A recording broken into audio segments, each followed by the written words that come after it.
This is Money Moves on VSiN, the sports betting network.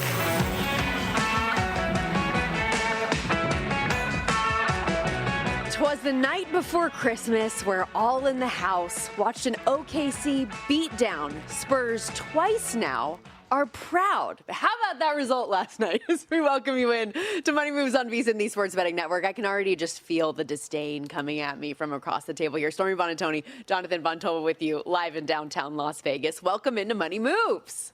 I mean, it wasn't the night before Christmas, so it was last night. Dang it. Tonight's the night before Yeah, but Christmas. I mean, I was trying to do it today, you know. Talking They're about not today. playing tonight, It was, but you know what I'm doing. You know what I was doing. You're dead to me. It was a good effort. You're dead to me. It was a good try. That said, a game last night that was close until it wasn't. My goodness. And how about the OKC Thunder getting got once again by San Antonio? I was pretty stunned by that. Yeah, a really good moment for San Antonio. The new tradition of banging the drum or doing whatever they were doing after. I like that. I didn't know that Wemby had that in him, by the way. He's a little bit of a showman. Oh, I think that's the most underrated aspect of Victor Wembanyama that is not as covered. And there's probably a deeper societal thing here of what we assume of Frenchmen overall. But, like, he's kind of got, like, the cantankerous dog in him, absolutely, when you see some of the clips from there. And so I don't think that there is any sort of coincidence that the day after they beat the Thunder for the second time in 6 games or whatever it is, that they do this on their home floor. So I am very jazzed up for what this rematch is going to look like on Christmas. But as you mentioned, 2 of the 4 losses for the Thunder this year have been to the San Antonio Spurs. And how about this? Something or nothing. Thunder now with no rest this season, 2-3 straight up, 1-4 against the spread. And on no rest on the road, they have failed to cover and win a game. 0-3 straight up and against the spread.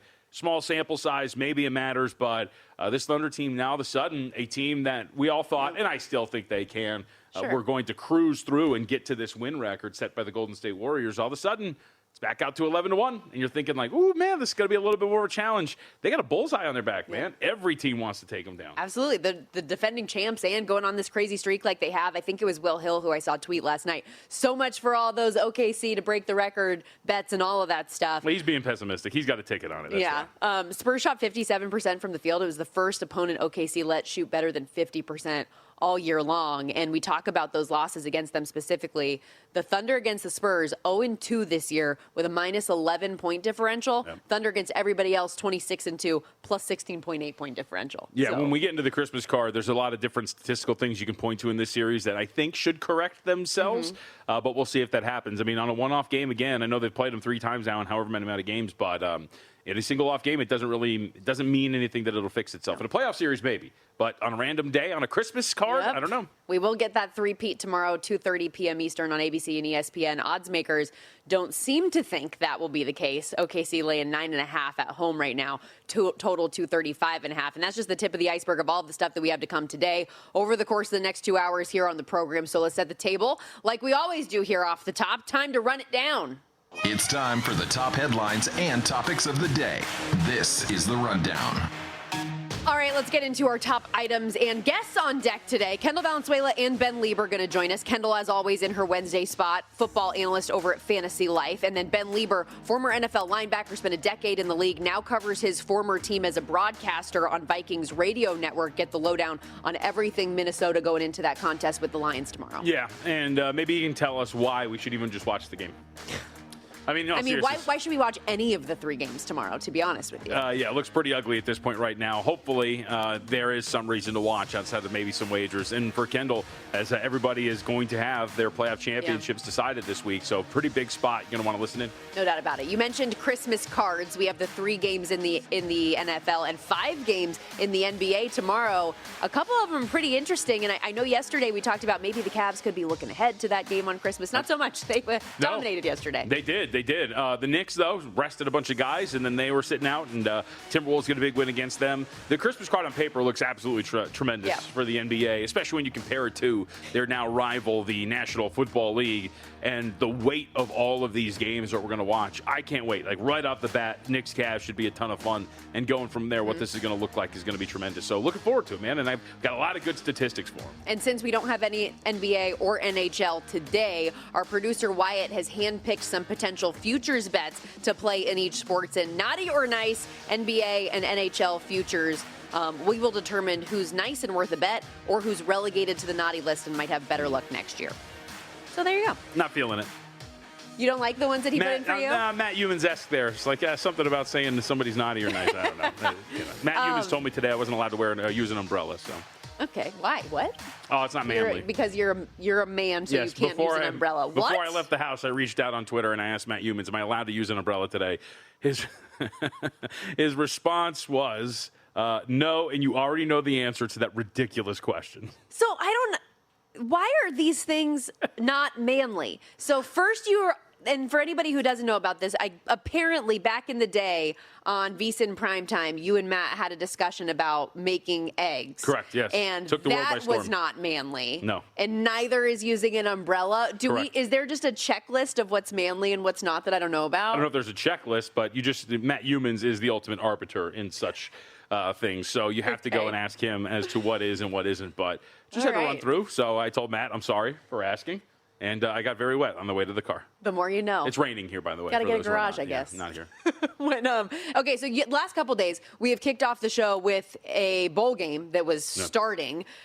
Bowl game today, a little bit later on in the day, but we do still have one coming up on the island, the annual Christmas Eve tradition over there for the Hawaii Bowl. We got Cal and Hawaii today, and we've seen a lot of movement, spread, and total on this one. Cal opened around a 3-point favorite, or was out to as much as a 3-point favorite.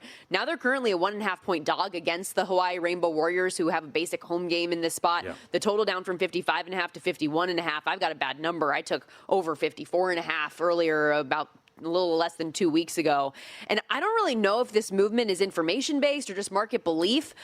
There were some questions about Cal's top 2 defensive players, Kade Uluave and Zeke Massis, but I haven't heard anything one way or another about whether or not they're going to opt out. I know weather and wind are likely going to be a factor in this game today as well, but what are your thoughts out there in Hawaii today? I got an incredible text about an umbrella just now, so we'll have to save that for a little bit later. No, look, so weeks ago we had talked about this. This is the lone bowl bet I made early on. Hawaii on the money line at about plus 110. So I think you have a couple of things at play here. First off, with the total, reports of a lot of wind out in Hawaii. So that's why you've seen this get down to 151.5. Well, somebody on social media will remember this, especially some of our bettors. Please, if you could, maybe you'll remember this.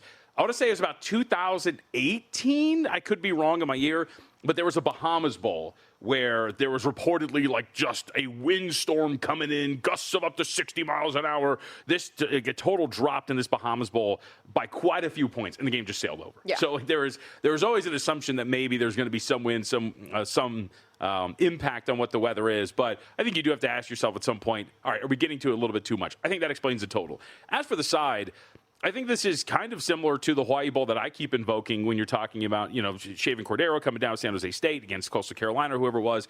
I think there's just a lot of, hey, Hawaii had one goal this year, and a lot of teams have these goals. But Timmy Chang and the Rainbow Warriors, one thing was important for them. It was winning enough games to get to a bowl. Now that they have won those games and gotten to that bowl, it's also a home game for them against Cal, who, as you mentioned, might be going through some transition here. I think we just see that there's a lot of steam on these sides in bowl games. We've seen it quite a bit. And sometimes it's inaccurate. Last night, we saw the market think that everything going on with the coaching staff with Ohio was going to be impactful. Well, guess what? UNLV decided not to show up, didn't really give a rip about the game. And so they ended up losing that one outright. Steam isn't always accurate, and especially in bowl season, I think that I wouldn't be too scared if you got a wrong number or whatever it was. Yes, you want the best of the number, but I don't think that you're too freaked out by this because I think steam movement in bowl games tends to be the least accurate of all the ones we see during the season. So I'm going to follow up on that because yesterday in particular, if you were steam chasing overall, it did not go well for you. You mentioned UNLV bet up from 4.5 to 6.5. Ohio wins 17-10. That total, by the way, topped out, saw all of this money on the over, 66.5. Again, 27 total points scored in that game. Southern Miss flipped to the favorite against Western Kentucky. We saw lots of over money coming in that one. They lose 27-16, also falls under. Louisville bet out from 6.5 to 12.5 at close. We talked about that game as it was live here on our air against Toledo. They only win by 5.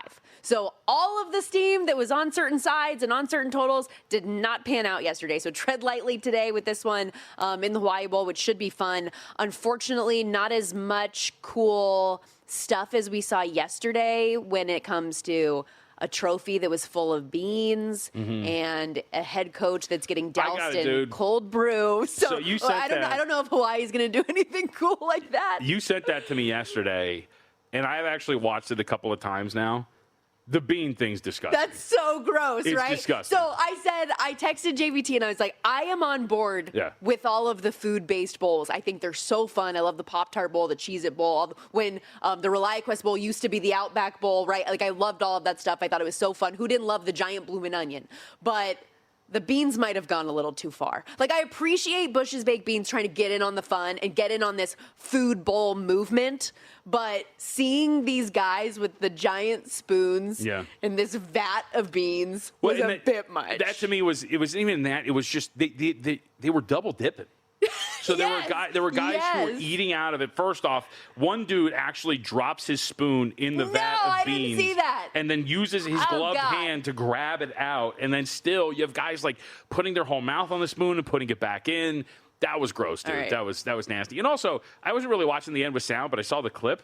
What was with like the announcers poo-pooing the Ohio thing? The guy's getting cold coffee dumped on him, and they're like, all right, that's it. Let's just move on. I'm like, what is that? I think that's the whole point. So I only saw the clip. I didn't watch that live. I kind of thought maybe there was something else going on in another area, a scuffle type thing. That's what it sounded like it was in reaction to me. Because, I thought the coffee thing, I think that's hilarious. Yeah. It's just like the potato bowl. How fun is that when you get the French fries dumped on you, the cheese, it's all of that. I think it's great, and I love what bowl season is doing to try to keep us engaged and interested in something fun and different. But the beans were a little bit too much. Okay, we got to take our first time out of the day. We're just getting started here on Money Moves. We have lots of NFL news to get to, including a report from NFL Network insider Tom Pelissero dropping his annual NFL awards survey this morning. JVT's got opinions. We'll be right back. So you're listening to this podcast because you want an edge. But what if I told you you're only halfway there? You've got the mindset. Now it's time to get the toolkit to match. Here's the thing. Pro bettors spend thousands on data and tools. But what they don't want you to know is that you can get the same edge for a fraction of the cost with VSiN Pro. VSiN Pro gives you access to expert picks, public betting data, prop projections, powerful tools, analytics, and more. Just tap the link in the description and see why thousands of bettors are already using VSiN Pro to cash more bets.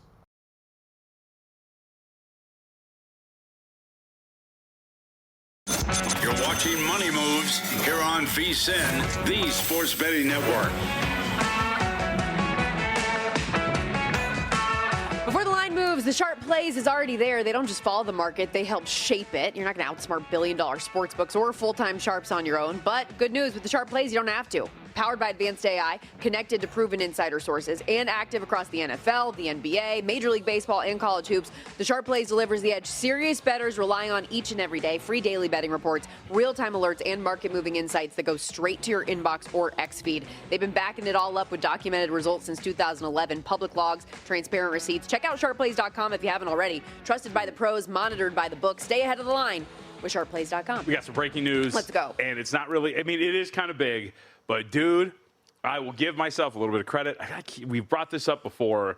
This is the new world, and you better be used to this. Are you ready? I feel like you're going to feel pretty passionate. I'm anxious. What? According to Jonathan Gavoni, James Nagy, the number 31 pick in the 2023 NBA draft, has enrolled at Baylor. His agents told Draft Express former NBA draft pick is immediately eligible to play college basketball. What? This is awesome. I'm so confused. What do you mean? He's still got college eligibility. Let's go. They're employees. So is that something that's going to...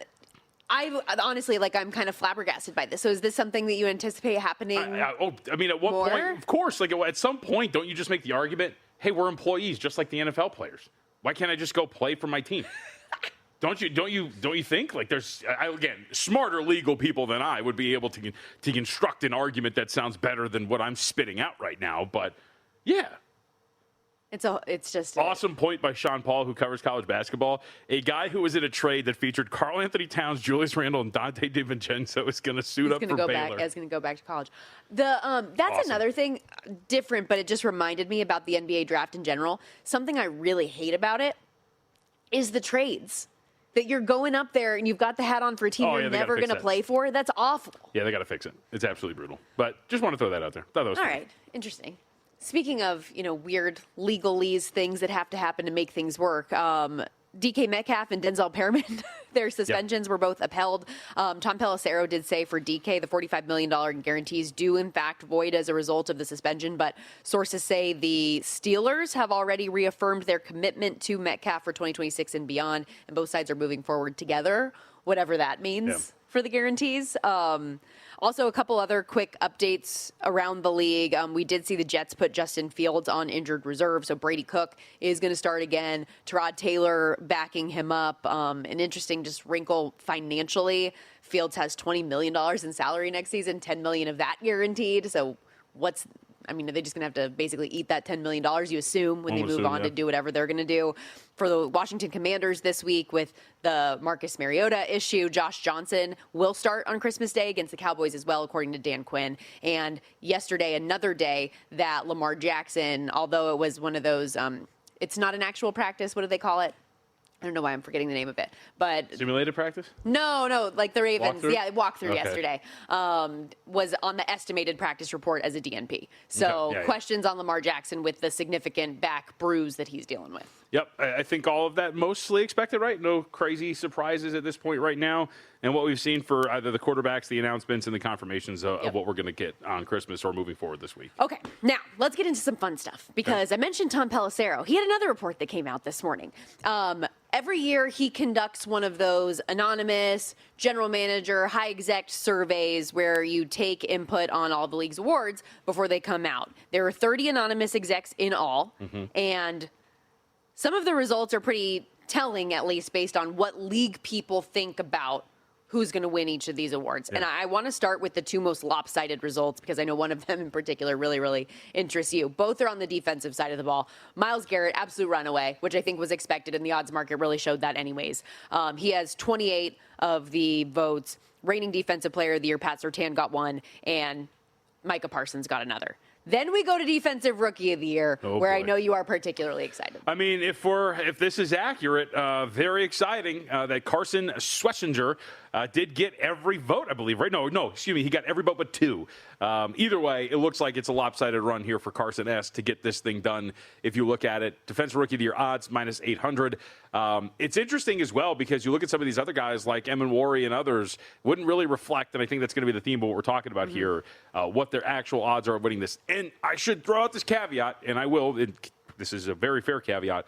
We're talking about people who are not voters, and we're only talking about 30 people in terms of the voting pool. It was 21 general managers and then other high-end executives around the league. So very small sample size of people who will not be deciding what the vote is. But you can probably think that this is going to reflect what most think when you're talking about awards, give or take some votes here or there and some of the discrepancies that we see in terms of the lead. So either way, pretty good here, a pretty good sign for us here if you're talking about Carson S. backers. Well, I know there's quite a few of us out there. There's dozens of us. Another pretty good sign for us, Matthew Stafford MVP. Yeah. So he got 18 of the votes. Drake May, who's your second shot on the board, and again, from an odds perspective, Matthew Stafford earlier this morning, actually, before this report came out, so we have seen movement in this market in particular, was minus 240, now minus 350. Drake May, 3-1. He got 5 votes. Josh Allen 4, Myles Garrett snuck in with 2, and Justin Herbert with 1. But a seemingly, at least at this point, Stafford, 18 votes, a runaway for him as well. Yeah, so this is where you start to get into, I think, some really interesting territory. Obviously, you and I have said this quite a bit. You know, the odds kind of reacting to every single little thing that happens, flipping back and forth. If this gap is reflective of what the media actually thinks, there was never any reason to flip back to Drake May over the last, 2 weeks ago when we got that, a plus whatever it was, and that Stafford should be more than just minus 230. And the odds are starting to reflect it a little bit here, but I think it's very clear. Stafford not only is the leader right now to win this, look at the games he has left. He's got the Atlanta Falcons on Monday night, and he's got the Arizona Cardinals coming up after that. He's going to do some damage to the... Sure. He should be able to put up some monster numbers here to just essentially put the nail in the coffin for May. And the fact that May in this survey only had one more vote than Josh Allen, I think is also somewhat telling when you look at that. And then, of course, as we had discussed for MVP, he's at least in the conversation for one executive. Herbert got a vote here, as we have kind of discussed. Speaking to the Drake May, Josh Allen, Drake May 3-1 on the odds board. Josh Allen 28-1. Yes. There's a big gap from an odds perspective there. Something else you pointed out to me was Matthew Stafford from the Offensive Player of the Year standpoint and how that impacts MVP. So this, I think, is the most interesting. And I think we could play this a little bit later. Or, in fact, I don't want to pull an audible on you. I think we can play this now. Can we get the clip from Mitch and I ready to go here on this? Because we had brought this up the other day. I think I'm wrong here. Listen to this clip from Mitch and I on Pod to the Futures about the Offensive Player of the Year race, and we talked about Puka Nacua and the race itself. I think we're going to be status quo here, and I was trying to start some arguments is the whole point here on Twitter. And one of the things I tweeted out was like, oh boy, Ramondre Stevens' 21-yard touchdown run really helped Drake May's MVP candidacy or something like that. Look, I know he threw for like 380 yards. He was very good there. But again, I just think if we're looking at this objectively, I don't really know why this is a conversation or how this is going to go. And I think the thing that's going to work against Drake May is these next two games for Stafford are going to be, they should be able to rack up the scores here and put forth some pretty good counting stats for him to put this away. He has 15 more touchdown passes than Drake May. 15. Yeah, I know. He's also it's a conversation. He's also leading the league in passing yards. Yep.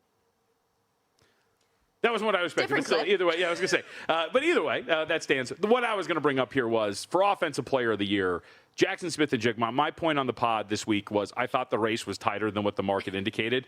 That is not the case. I mean, if this is true, Jackson Smith-Njigba is running away with this. But how about this? Matthew Stafford got 6 votes and was the runner-up among these executive for Offensive Player of the Year. He's not listed here as we have the top choices for Offensive Player of the Year. And in fact, he's 150-1 over at FanDuel and other spots. And as I will point out, if you go back and look at the history of quarterbacks who have won Offensive Player of the Year, they've also won MVP.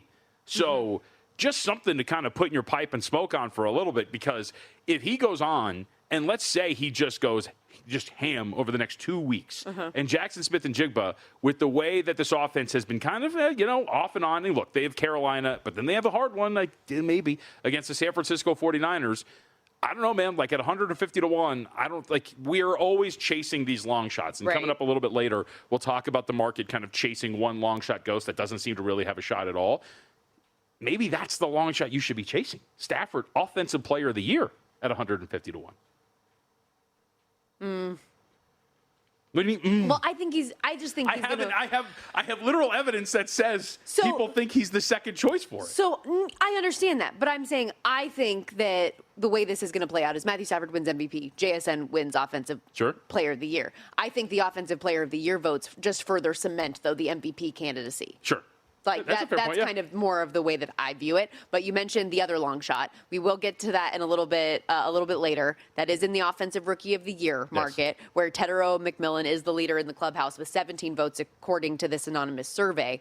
But for now, as we take a quick time out here, when we come back, we're going to shift gears with our great friend Kendall Valenzuela joining us, even from the road this week. She's traveling for the holidays, but still taking time out of her day to help get you set for Champ Week on Fantasy Island. We're talking all things fantasy football and prop matchups next here on Money Moves with Kendall.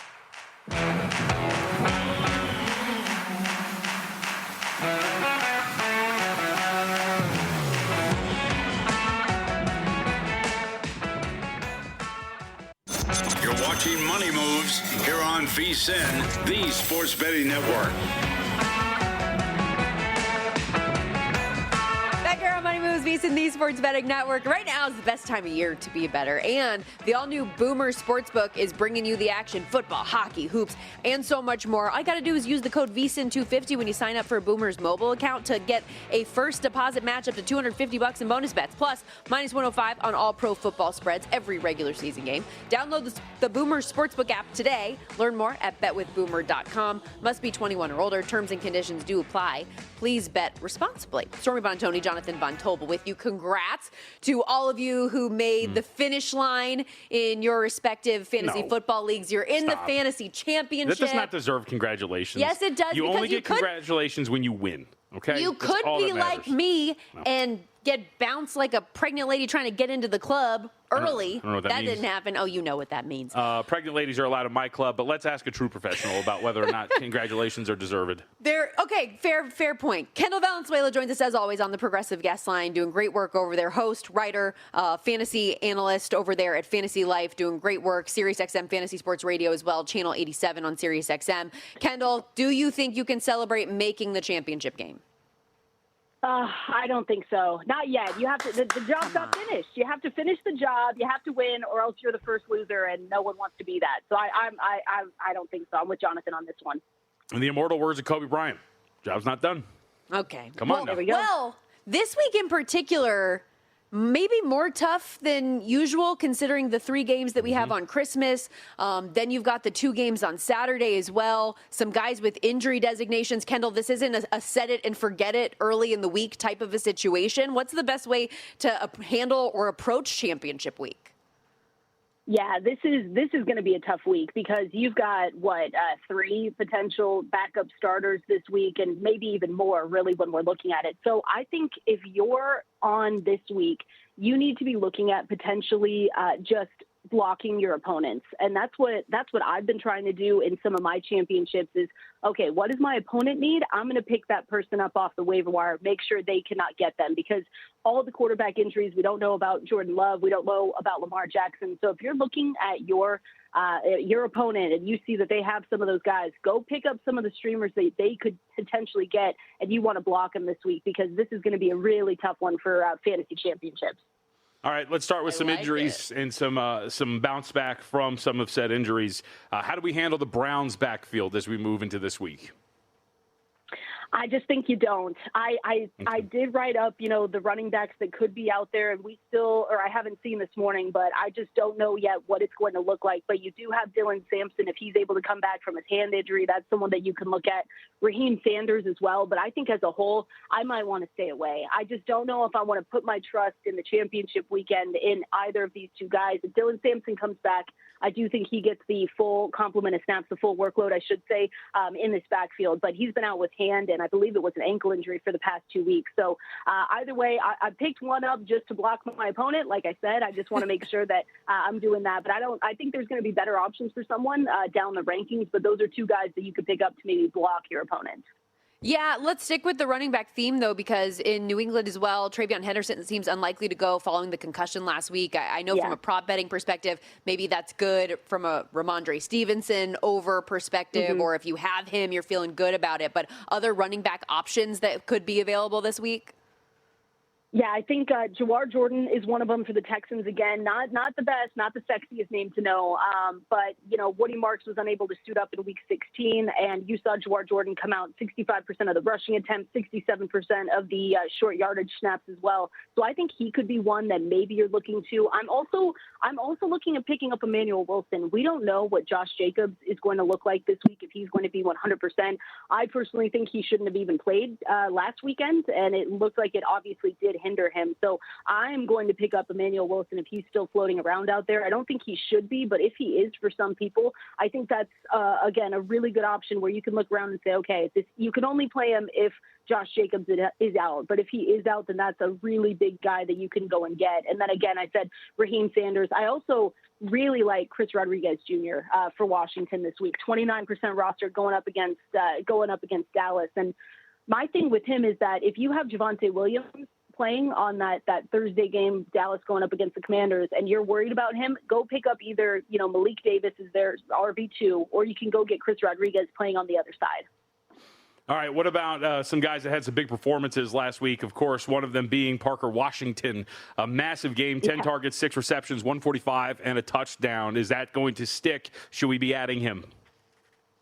I don't know if it's going to stick, but I want to be adding him. Yes, he's only 23% roster, and I feel like we've talked about him a lot this past couple months. But he gets Indianapolis this week. If for whatever reason your championship is going into week 18, they get Tennessee. But I don't think we should overreact to his huge week 16 performance because, like you said, I don't think he's going to get 6 catches, 145 on 10 targets every single time. You had Patrick Surtain locking up BTJ, Brian Thomas Jr.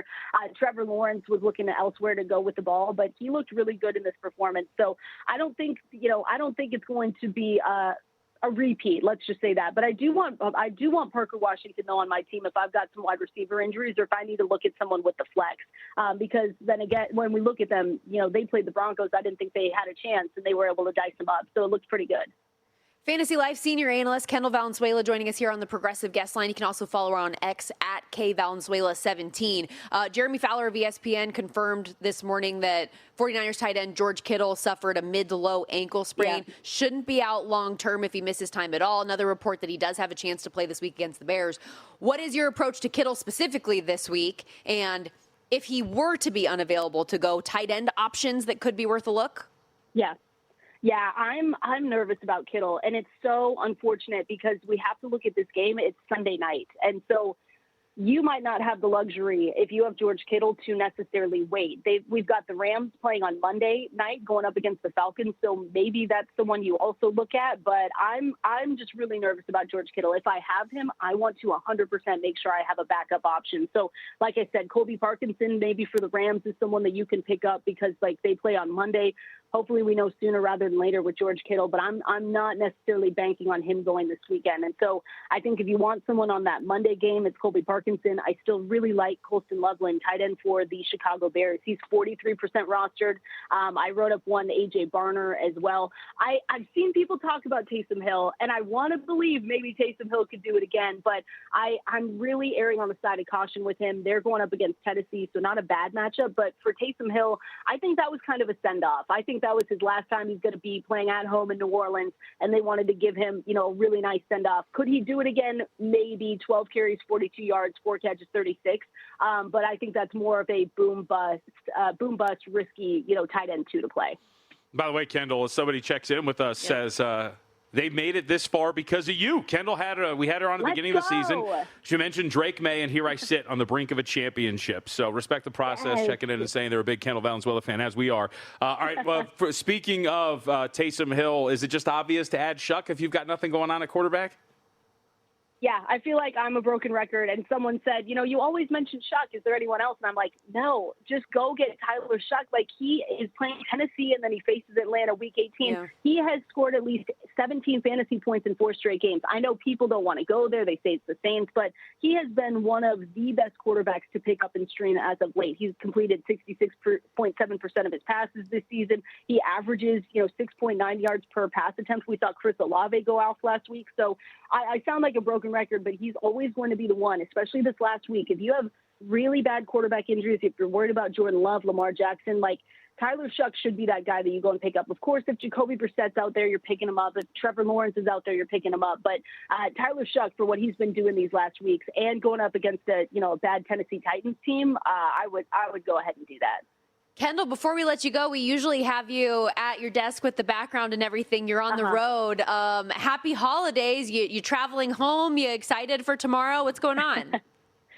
Yes, I'm traveling. I'm traveling home to Seattle. Got my family out there. Gonna, cheer on the Seahawks. Hopefully, getting other big wins. And yeah, we're just hanging out playing card games. I don't know if you guys are cribbage fans, but we do about cribbage for 12 hours a day. So that's what we got going on over here.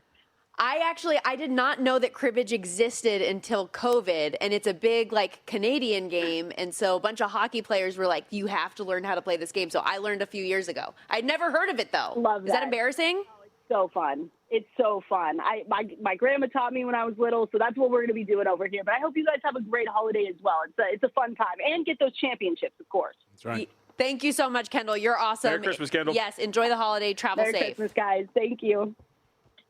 And yes, that's awesome. I love that we had somebody chime in and say that he is in his fantasy league in big part the championship week because of Kendall. Hell yeah. Absolutely. I've never played cribbage in them. I've heard of the game, but I've never played it. Yeah. I don't know how to play it. Well, I had never heard of it either. There's a wood board, and there's a whole lot of different All I know is that I've tried to fight people over Phase 10. That's all I know. Phase 10 wasn't a game I really got into. Oh. We're big. You ever play spades or hearts? Yes. That's kind of been the vibe in my household a lot. Okay. Or my brother and I. You ever play dice? No, not as much. No? Oh, yeah. My brother and I would play blackjack at home, though. Take some pockets with dice. For That's quarters a lot of fun. back in the day. Okay, we got to step aside. More coming up here next on Money Moves. Naughty or nice? These NBA and NHL futures. Stick around.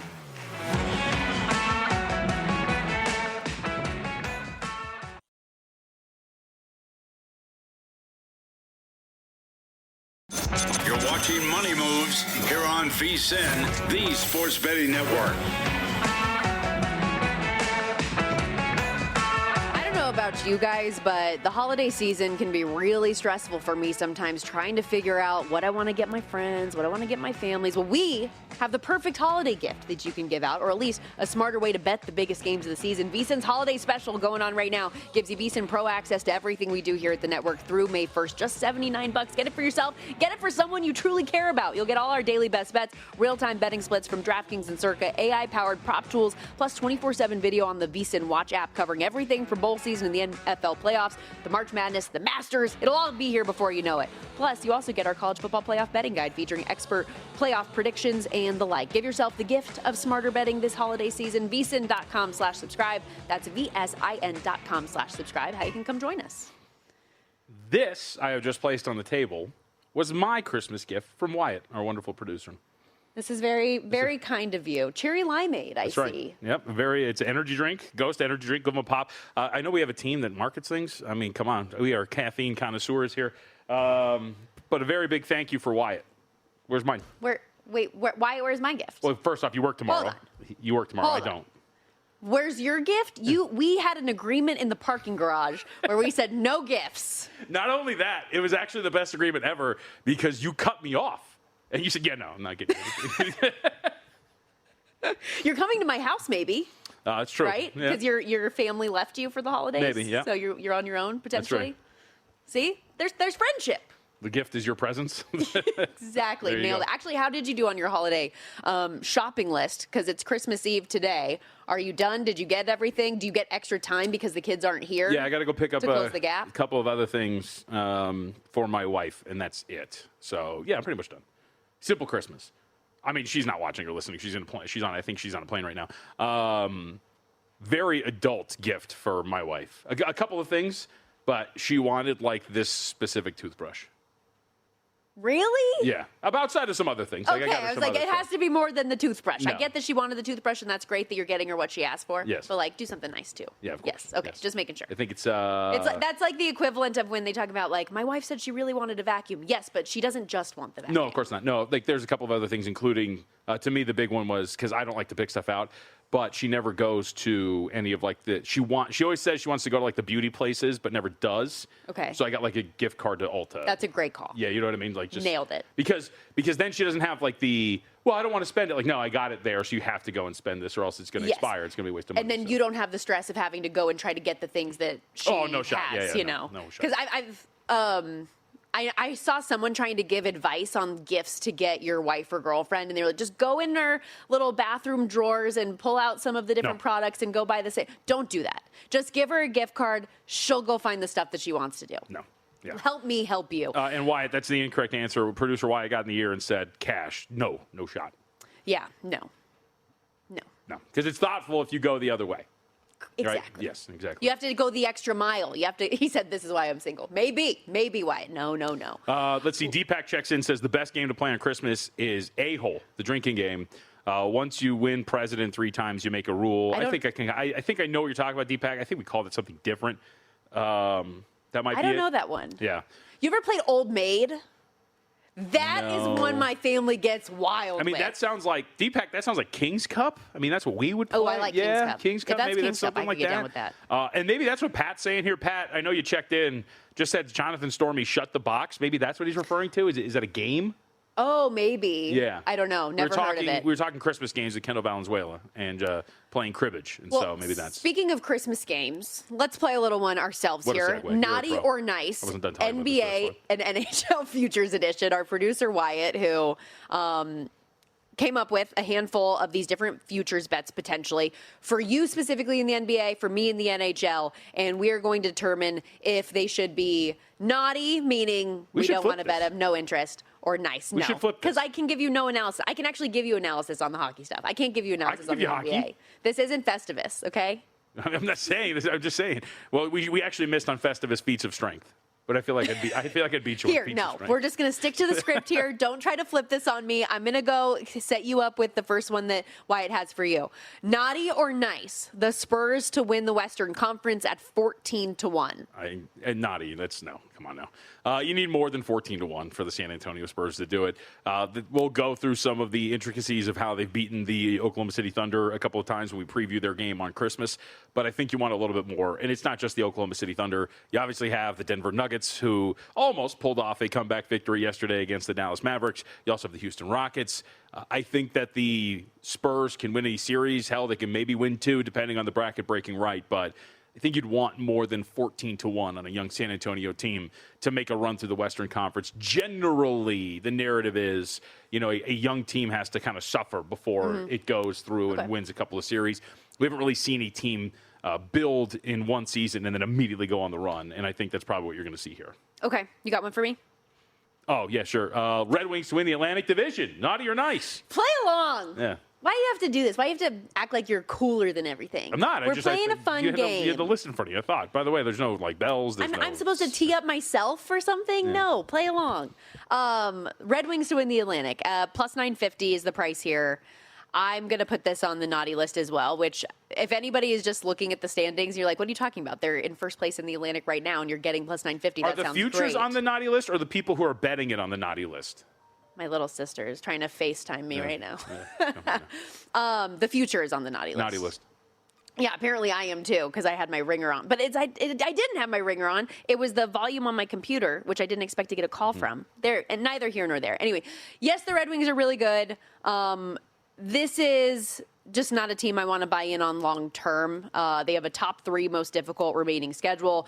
The division, the separation from the top 7 teams is decided by 6 points at this point. It's razor thin, and I just don't have a lot of faith in their defense and goaltending in general. They have a 2-goalie tandem with John Gibson and Cam Talbot, and it's kind of been like a seesaw. At the very beginning of the year, Gibson was all out of sorts. He was 0-5-1. Talbot was kind of steadying the ship, and then since it's really flipped around, Gibson took a step in the right direction, and Talbot has kind of been faltering, and in a condensed schedule with 2 goalies who are older and a defense that's as porous as they are, it's just not something that I really have a lot of interest in. So that's going to be a naughty list for me. Wow. Bucks to make the playoffs, plus 450. Naughty or nice? We'll go naughty here if you're going to bet this thing. There's probably a seat at the table for the top 10. I mean, of the teams that are probably going to fall out, you're looking at one of Atlanta or Chicago, with Chicago maybe being the most likely candidate at this point right now. But having said that, if you're Milwaukee, what's the future with Giannis, who is unhealthy, and who knows what his future is just going to be with the team in general? I think they're going to start to really take a hit here, and you're already down quite a bit. You're about 2.5 games back from the Chicago Bulls just for the 10th seed. And then if you get the 10th seed, you got to win your way in by winning 2 play-in games, even if you're right there in that range, because I don't think you're going to make a good enough push to get inside of the top 6 or maybe even inside of the top 8 to just make it just one win to get in. So I would say no. I don't think this team really has it in them at this point right now. And by the way, we can discuss it a little bit later, but you also might have another contender checking in as the Charlotte Hornets are starting to turn things around with some wins, with some frequency here. So double-digit wins, baby! Yeah. What was the stat that they threw in? It was like the earliest they've had 10 wins this. They hit the 10-win mark last night before Christmas. So sad. First time since the 2021-2022 season. And sad. The first time they've hit 10 wins before the middle of January since the 2022-2023 season. That's from Owen O'Connor, who covers the Hornets. Jeez Louise. Very excited. What do you mean, though? I mean, that works. My dad was excited they got a win. They have one. I don't think I threw this in there either, but there is a stat. I think I sent it to you. But they've won, I think, is it 6 out of 12 games, something like that? Okay. So they're really, look, their whole thing was health. So I think they're really going to start to push for, Kelly's got 30-plus wins, Kelly Bidlin. I think they're really going to push for that. So RB, I think he might have a little bit of life here. Anything else you want to throw my way before we get out of this segment? Sure. Let's see here. Naughty or nice, do you think the Boston Bruins to make the playoffs is worth it? No. Okay, moving on. Got any more? But no, I don't. Plus 550, no. I was actually looking at some of the advanced metrics on Boston.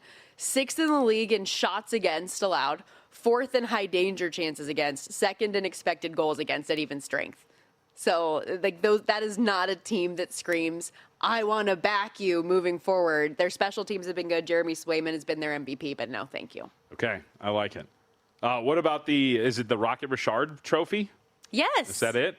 What do we think about that one with Jason Robertson to win it? Plus Top 750? goal scorer in the league.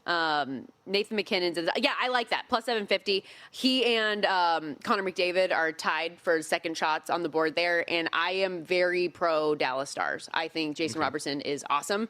And he has 9 goals on the power play this year, which I think is just going to continue to up his chances to do this. Now, Nathan McKinnon paces the league. He's got 30 goals in 36 games. That's 5 more goals and 2 fewer games played than the next closest guy, who's actually Morgan Geekie, who's available at 16-1. I just don't think that's sustainable. By the way, did you notice that hell froze over? Because the Knights and the Rangers last night won by multiple goals. Oh, yeah. Clean sweep in the NHL for your girl yesterday. I actually did something good. But, yes, the Rangers got it done. And the Golden Knights actually, scorched earth on San Jose yesterday. Love to see it. Got out early and didn't look back.